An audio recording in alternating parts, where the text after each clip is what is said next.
Hello everyone, welcome to Topper Learners. I am MH Akhtar and you are watching Topper Learners.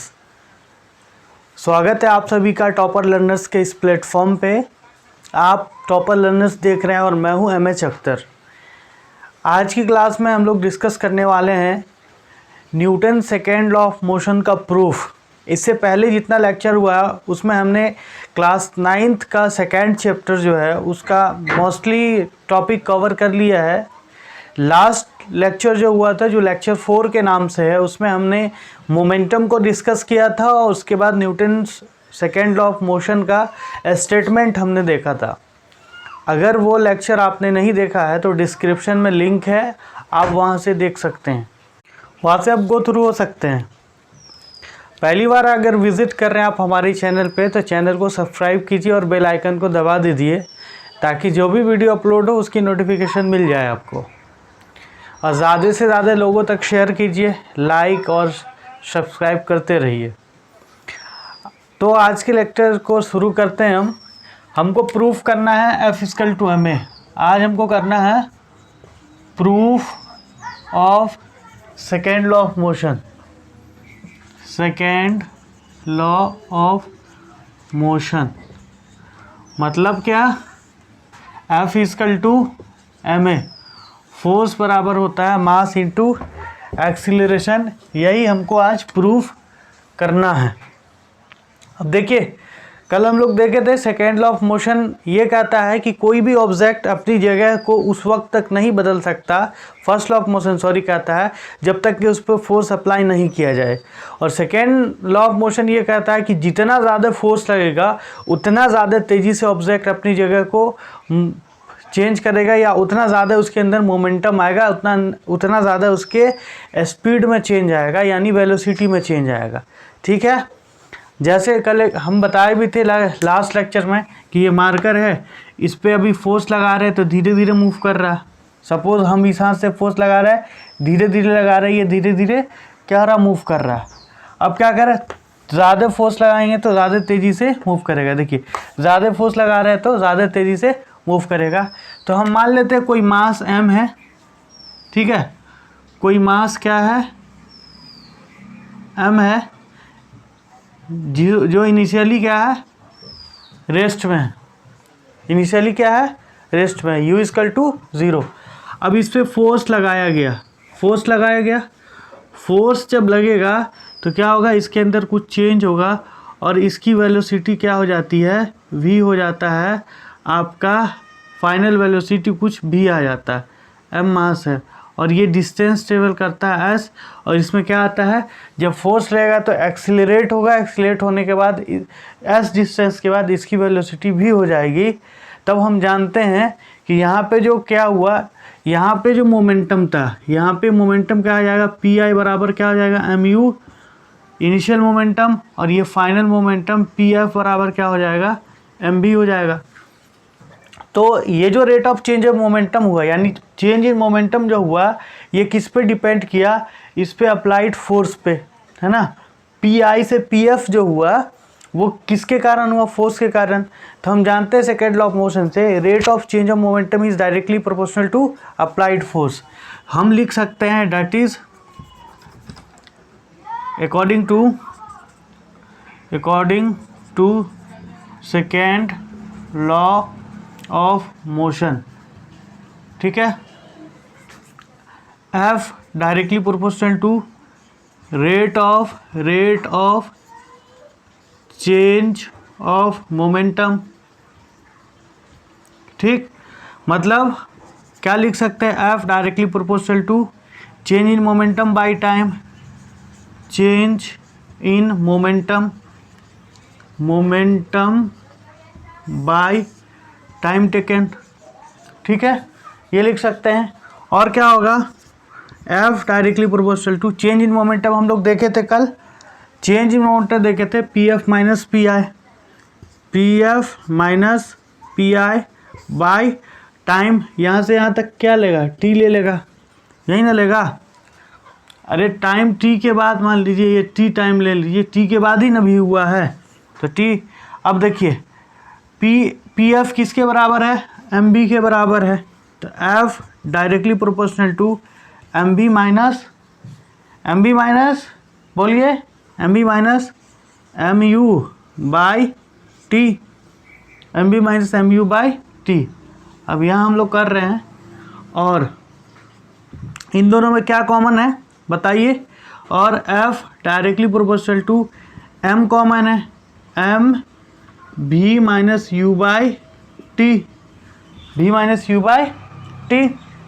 ठीक है, अब देखिए V minus U by T किसका formula है sir, ये तो एक्सीलरेशन का फार्मूला है, तो यहाँ पे रख दीजिए F directly proportional to M A, क्यों, because V minus U by T बराबर क्या होता है, A होता है, बिकॉज V माइनस U बराबर क्या होता है, A होता है।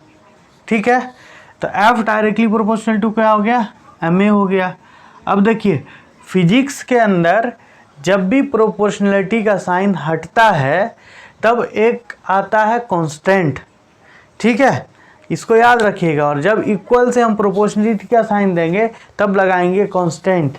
तो यहाँ पे हम कांस्टेंट हटा यानी प्रोपोर्शनलिटी का साइन हटा रहे हैं, तो हमको क्या करना पड़ेगा, लाना पड़ेगा एक constant F is equal to, इसको हटाए प्रोपोर्शनलिटी का साइन, इक्वल्स लाए तो क्या करेंगे, K यहाँ पे कांस्टेंट ले लेंगे MA,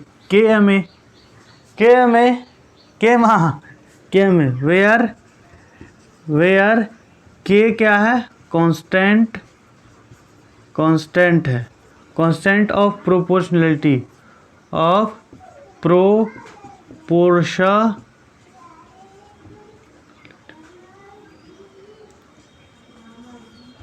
प्रोपोर्शनलिटी। अगर हम इफ़ K बराबर 1 कर दें, अगर K इक्वल टू 1 हो जाए, अगर हम इस K बराबर K को 1 कर दें तो F इक्वल टू K की जगह क्या हो जाएगा 1 इंटू MA। ठीक, तो F बराबर क्या हो जाएगा आपका, F इक्वल टू हो जाएगा MA। प्रूफ हो गया F equal to MA proof, F equal to MA यहाँ पर लिख लीजिए, और F इक्वल टू MA हो गया प्रूफ। अरे हुआ कि नहीं हुआ बताओ, अरे हुआ, समझ में आया। F equal to MA, F equal to MA, K को 1 कर दिए, K को 1 क्यों कर रहे हैं, क्योंकि हमको F इक्वल टू MA लेना है। सर कांस्टेंट K ही क्यों लेंगे, यहाँ पे कांस्टेंट लिया गया है इसलिए हम लेंगे। ठीक है, ऑलरेडी हम जो पढ़ रहे हैं यहाँ पे एक्सपेरिमेंटेड और कैलकुलेटेड चीज़ पढ़ रहे हैं, हम कोई एक्सपेरिमेंट नहीं कर रहे हैं, इसलिए K लिया है न्यूटन साहब ने, तो हम K भी न्यूटन साहब के अकॉर्डिंग ही लेंगे। क्लियर है, बताओ फिर से एक बार देख लो। स्टेटमेंट क्या कहता है, rate of change of momentum is directly proportional to applied force. अगर सेकेंड लॉ का स्टेटमेंट लिखा जाए तो क्या हो जाएगा, rate of change of momentum is directly proportional to applied force, directly proportional to applied force. ठीक है, उसके बाद that is according to second law of motion, यानी F directly proportional to rate of change of momentum. Change of momentum क्या होगा, rate of change of momentum, change in momentum by time taken. तो F directly proportional to PF minus PI। यहाँ पे देखिए momentum कैसे change हो रहा, force लगा रहे हैं तो मोमेंटम चेंज हो रहा है। तो F directly proportional to PF minus PI by T। PF किसके बराबर है, MB के बराबर, PI किसके बराबर है, MU के बराबर, और ये T यहाँ से यहाँ तक जाने में टाइम लगा, V से U से V होने में टाइम T लगा, तो ये क्या हो गया बाई T। तो F M इन दोनों में कॉमन था, V minus U by T की है, T V minus U by T acceleration के बराबर था। F डायरेक्टली प्रोपोर्शनल टू क्या हो गया MA।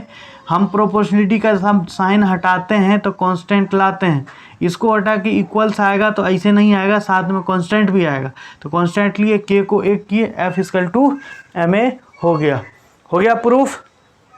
अरे प्रूफ हो गया, हुआ नहीं हुआ बताइए, यस सर, इसका स्क्रीनशॉट ले लीजिए, वेरी वेरी इंपॉर्टेंट है, यहाँ से क्वेश्चन पूछता है। F equal to M A, इस पे नोमरिकल भी आएगा, P equal to M B पे नोमरिकल भी आएगा, ठीक है। इसका स्क्रीनशॉट लीजिए, फिर आगे चलते हैं। अब सपोज कीजिए, फ़र्ज़ कीजिए कि कोई ऑब्जेक्ट है आपका, मान लीजिए यही ऑब्जेक्ट है, इस पे लगाया गया फोर्स, ठीक, और इसका मास है 2 kg, ठीक, और ये क्या किया, एक्सीलरेट किया 9 मीटर पर सेकेंड स्क्वायर से। तो पूछेगा कि बताइए इस पे कितना फोर्स लगा, इस पे कितना फोर्स लगा। तब क्या कीजिएगा, आपको F बराबर पूछ रहा है क्या, M दे दिया है 2 kg और एक्सीलरेशन दे दिया है 9 मीटर पर सेकेंड स्क्वायर। तो क्या करेंगे हमको फार्मूला अभी निकाले हैं हम, F बराबर क्या होता है ma, तो F इक्वल टू मास कितना है 2 है और एक्सीलरेशन कितना है 9, तो F इक्वल टू 9 दूनी 9 2 जा 18, क्या हो जाएगा kg मीटर पर सेकेंड स्क्वायर। kg मीटर पर सेकेंड स्क्वायर क्या होता है, न्यूटन होता है, तो 18 न्यूटन। मतलब क्या है कि अगर 18 न्यूटन फोर्स लगाया जाए 2 kg वाले ऑब्जेक्ट में, तो वो एक्सीलरेट कितना स्पीड से करेगा, तो वो एक्सीलरेट करेगा 9 मीटर पर सेकेंड स्क्वायर से। इसका रिवर्स भी वही है। मान लीजिए कि अगर कोई ऑब्जेक्ट 9 मीटर पर सेकेंड स्क्वायर से चल रहा है और 2 kg का ऑब्जेक्ट है, तो किसी बॉडी में टकराएगा तो उस पर कितना फोर्स लगाएगा, तो ये उस पर 18 न्यूटन का फोर्स लगाएगा। क्लियर, क्लियर है। अब देखिए, मान लीजिए सपोज कोई ऑब्जेक्ट है जिसका मास m है, यानी मास m बराबर 10 kg है, m क्या है 10 kg है, इस पे फोर्स लगाया गया आपका 5 न्यूटन, ठीक, 5 न्यूटन फोर्स लगाया गया, और इनिशियली क्या था 0 था, इनिशियली क्या था रुका हुआ था। जब फोर्स लगाया गया तो इसके मोमेंटम में, मास तो सेम रहेगा, इसके मोमेंटम में इसकी वेलोसिटी 10 मीटर पर सेकेंड हो गया। तो बोलेगा कि बताइए चेंज इन मोमेंटम क्या है, चेंज इन मोमेंटम क्या है। तो चेंज इन मोमेंटम यहाँ पे कितना हो जाएगा, चेंज इन मोमेंटम dp बराबर क्या हो जाएगा बताइए, mv यानी pf माइनस पी आई।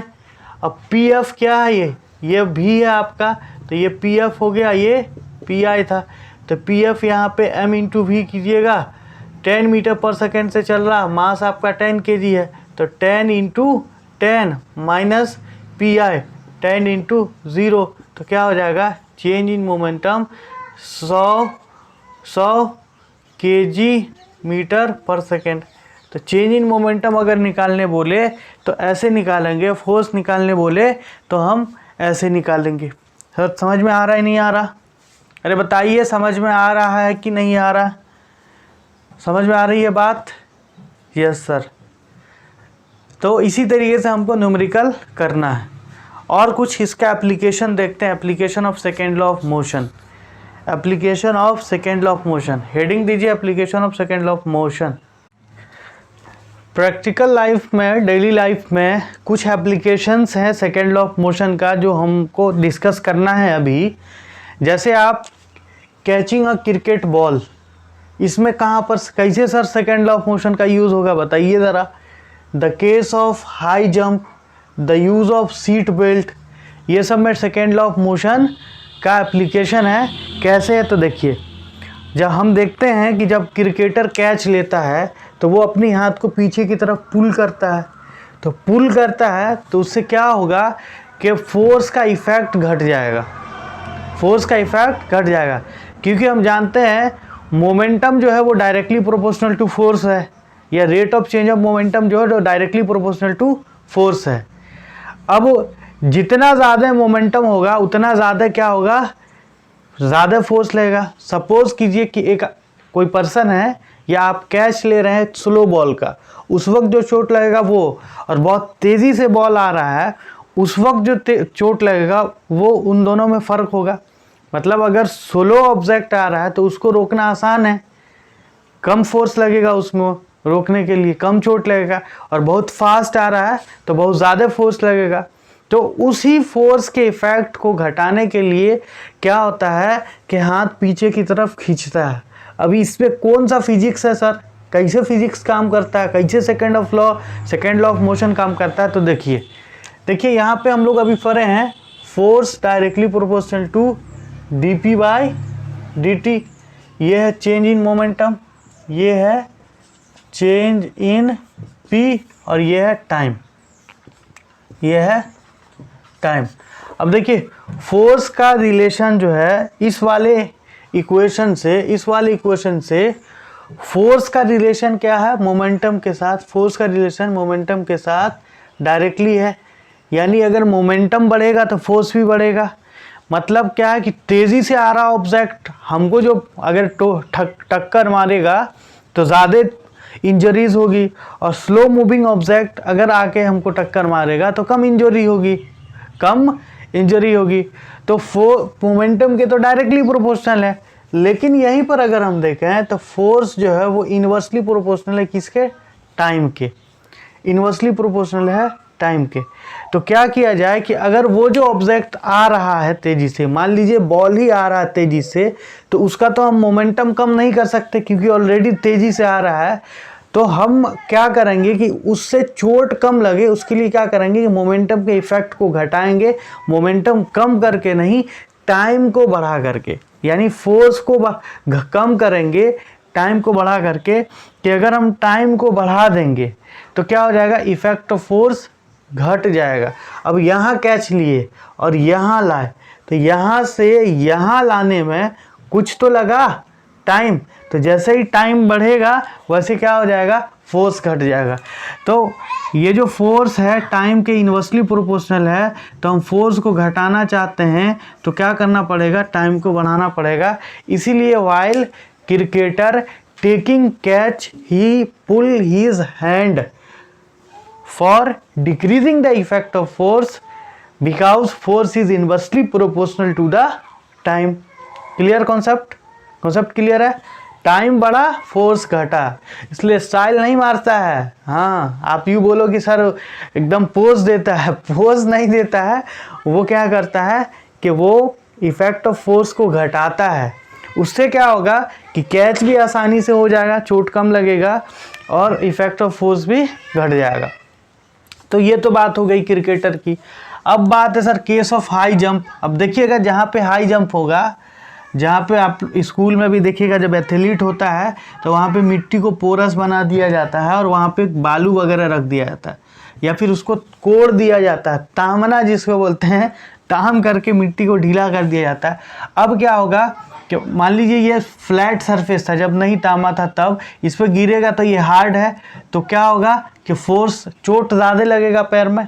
अब इसी को क्या किया, पोरस कर दिया, इसको क्या किया, ढीला कर दिया। तो जैसे ही जंप करेगा तो ये ढीला है तो इसमें कुछ पैर धंसेगा। जब पैर उसमें धंसेगा तो क्या होगा कि टाइम बढ़ेगा, और जैसे ही टाइम बढ़ेगा फोर्स घटेगा, टाइम बढ़ेगा तो फोर्स घटेगा। मामला यहाँ पे फोर्स घटाने का है। अब उस फोर्स को घटाने के लिए हम फोर्स का रिलेशन टाइम के साथ ले रहे हैं, तो टाइम को अगर बढ़ा देंगे तो फोर्स क्या होगा, घट जाएगा। क्लियर? तो किस लिए, कैसा एप्लीकेशन है, समझ में आ गया कि force is inversely proportional to time. Clear? Momentum को घटा नहीं सकते क्योंकि ऑलरेडी मोमेंटम आ रहा है, उसके इफेक्ट को घटाने के लिए हम टाइम को बढ़ा देंगे। उसी तरीके से सीट बेल्ट में क्या है कि जब सीट बेल्ट क्या होता है, स्ट्रेचेबल होता है, ठीक है, लमड़ाऊ होता है। अब जैसे क्या होगा, सडन ब्रेक लिया तो आदमी ऐसे झुकेगा। अब अगर सीट बेल्ट लगा हुआ है तो वो धीरे धीरे ऐसे जाएगा, सीट बेल्ट नहीं लगा हुआ है तो सीधे जा करके क्या होगा, टकराएगा। कैमरा सामने है, पता चला कैमरा में हम टकरा जाएं, इसीलिए आपको समझाने के लिए, मान लीजिए ये पर्सन है, मेरा फिस्ट इज़ अ पर्सन, मान लीजिए ना, मानने में क्या है। अब बिना सीट बेल्ट का है, ये यहाँ पे ये जो हाथ है मेरा, ये मान लीजिए ये जो हाथ है, मार्कर वाला हाथ है, ये आगे का कैबिनेट है गाड़ी का, सीट बेल्ट नहीं लगा, सडन ब्रेक हुआ, सट से क्या हुआ, झट से इसमें क्या लगा, टक्कर लगा, टक्कर लगेगा तो एक्सीडेंट हो जाएगा, इंजरीज हो जाएगी। अब अगर सीट बेल्ट लगाया हुआ है, मान लीजिए सीट बेल्ट ये लगाया हुआ है, सपोज कर लीजिए सीट बेल्ट लगा हुआ है, इमेजिन कीजिए है नहीं लगा हुआ, आप इमेजिन कीजिए। अब क्या होगा, सडन ब्रेक लेगा तो ये ऐसे ऐसे ऐसे ऐसे ऐसे ऐसे आते आते तब तक इसका इफेक्ट ख़त्म हो जाएगा, तब तक इसका इफेक्ट ख़त्म हो जाएगा। समझ में आ गया? तो फोर्स का जो रिलेशन है टाइम के साथ according to second law of motion inversely proportional है, इसलिए टाइम बढ़ेगा तो इफेक्ट ऑफ फोर्स घटेगा। क्यों? क्योंकि मोमेंटम बढ़ने से फोर्स बढ़ जाता है, तो तेजी में रहेगा तो मोमेंटम ज़्यादा है, उसको घटाने के लिए टाइम को बढ़ा दो, खत्म। ये हो गया आपका 3 एप्लीकेशन। चौथा एप्लीकेशन समझिए कि जब फ्रिज है, वॉशिंग मशीन है या शीशे का कोई सामान है, एक जगह से दूसरी जगह कैरी किया जाता है, तो देखिएगा उसको चारों तरफ से थर्मोकोल से शील्डेड किया रहता है, उसके बाद उसको कैरी करता है, ट्रांसपोर्ट करता है एक जगह से दूसरी जगह।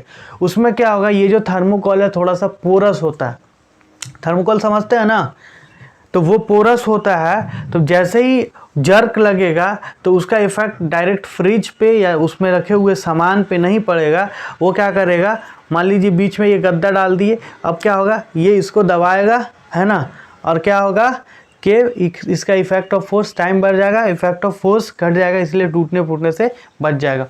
उसी तरीके से शीशा वगैरह कैरी किया जाता है, वही डाल, चीनी का प्लेट यानी सिरेमिक मटेरियल जो होता है सब थर्मोकोल में डाला जाता है, सब इसी के लिए। या फिर आप बेसिंग जो होता है या फिर सेरेमिक मटेरियल जो वॉशरूम वगैरह में टाइल्स वगैरह आता है, उन सबको देखिएगा जब कैरी करता है तो पैडी का जो प्लांट होता है वो डाल देता है, या फिर उसमें कोई पोरस मटेरियल डाल देता है ताकि टाइम बढ़ जाए, इफेक्ट ऑफ फोर्स घट जाए।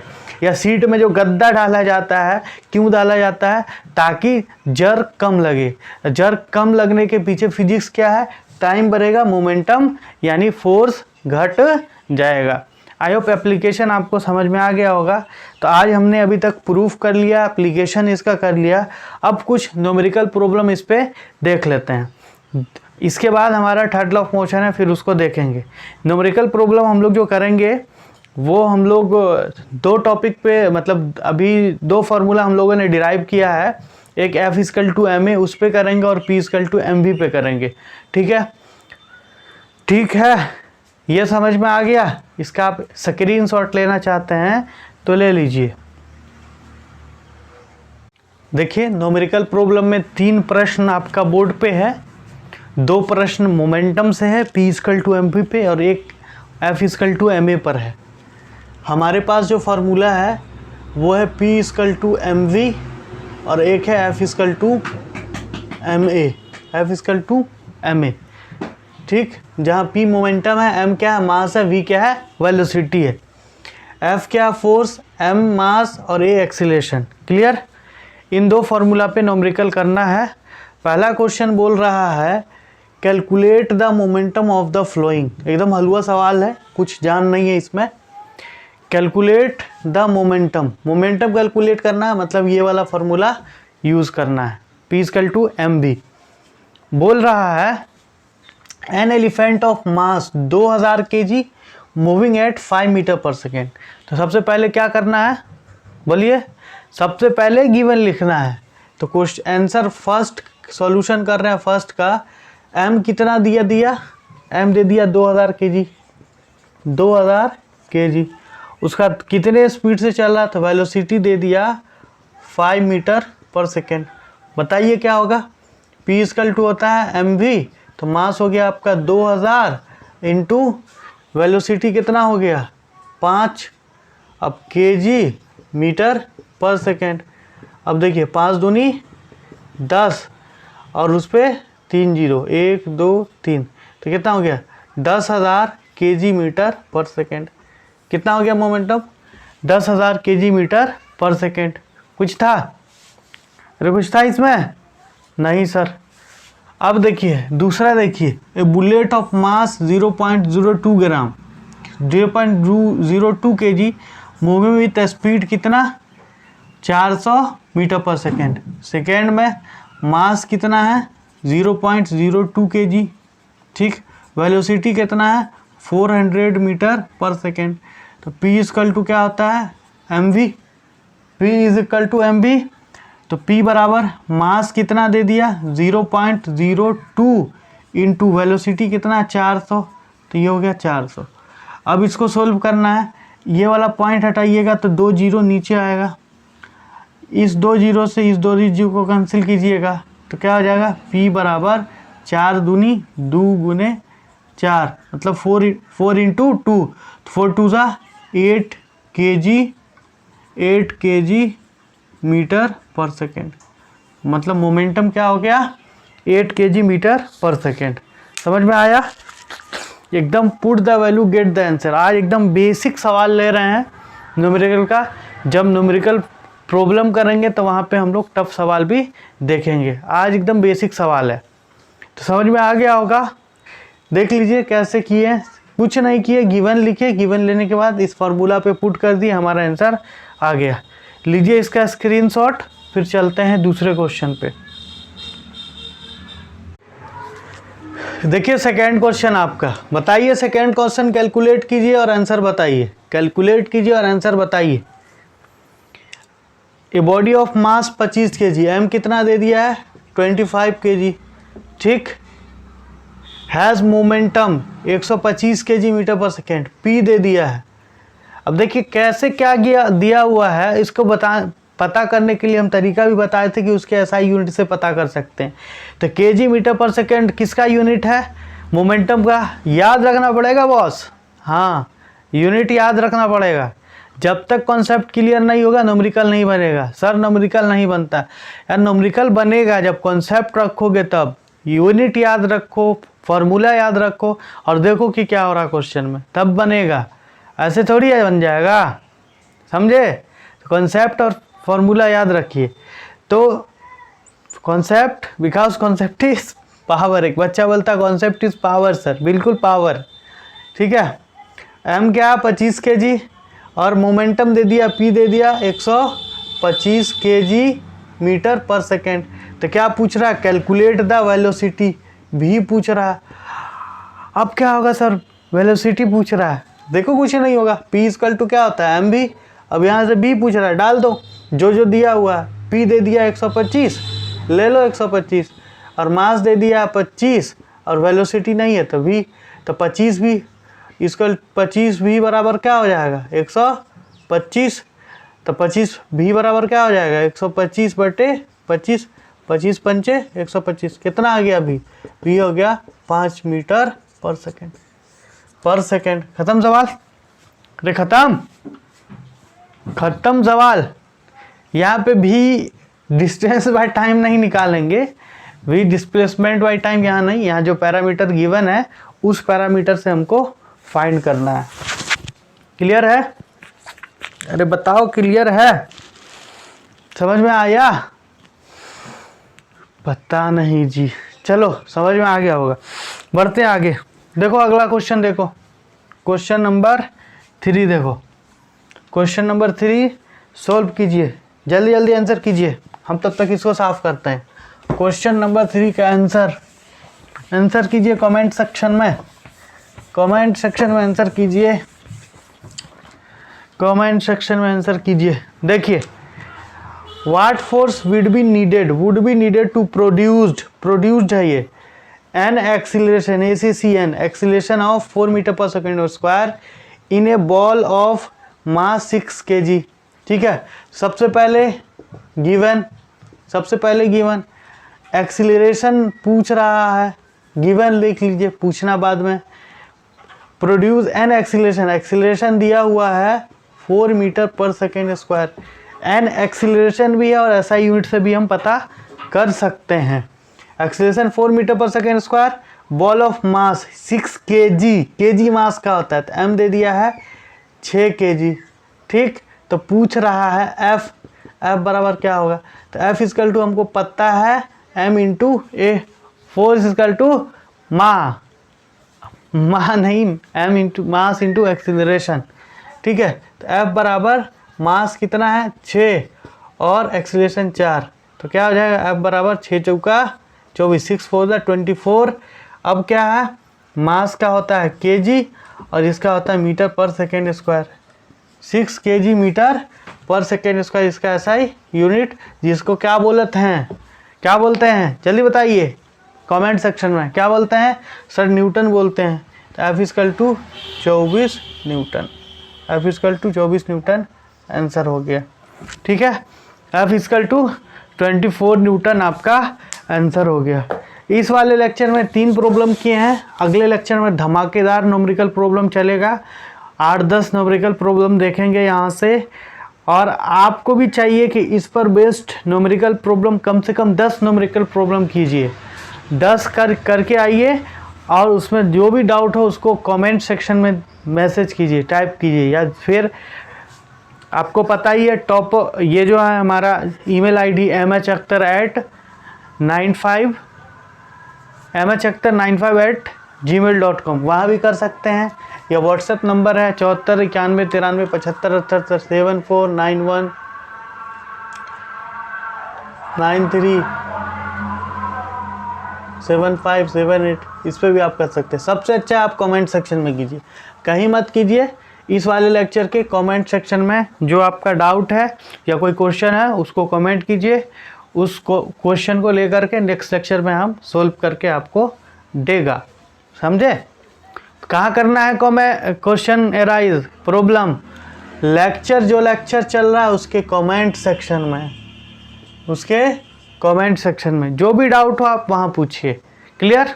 आपको रिप्लाई दिया जाएगा, जवाब मिलेगा, जनता जवाब चाहती है, बिल्कुल जवाब मिलेगा। ठीक है, तो फिर यहीं पे करें आज की कार्रवाई समाप्त। अगर अच्छा लगा हो तो लाइक करते जाइए, शेयर भी कर दीजिएगा, मेहरबानी कीजिए ज़रा। ठीक, ओके, बाय बाय।